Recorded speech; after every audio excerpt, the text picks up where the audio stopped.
Olá, meus amigos, bom dia, boa tarde, boa noite para vocês. Mais um serviço aí no canal. Vamos aí, ó, trocar o homocinética.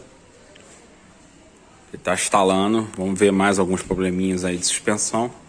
Vamos trocar aqui, ó, retrovisor. Isso é uma Palio, tá, pessoal? Não me lembro o ano dela agora. Uma Paliozinha.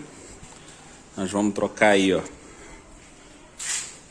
lanterna quebrada, tá? Vamos trocar o outro retrovisor também. Bom, é isso aí. Já volto. Bem, pessoal, já tá aí trocada aí a homocinética.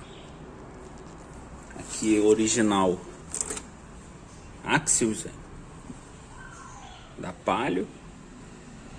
Tá aí, homocinética velha aí, ó. Bora montar. Bem, pessoal, tá aí, ó, tudo prontinho. Não tá dando pra ver direito aí porque tá tudo aceso aí. Consegui aí, ó, escurecer mais a câmera. Tá aí legal, acendendo tudo bonitinho. Trocamos a lanterna. Agora a roda já tá montada.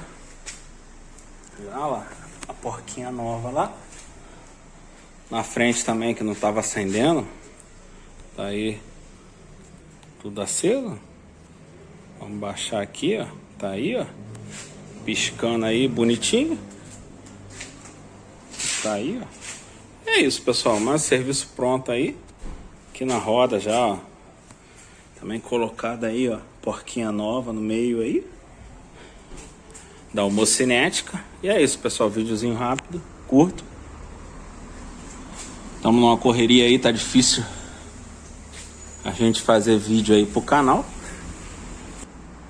Obrigado por assistir nossos vídeos.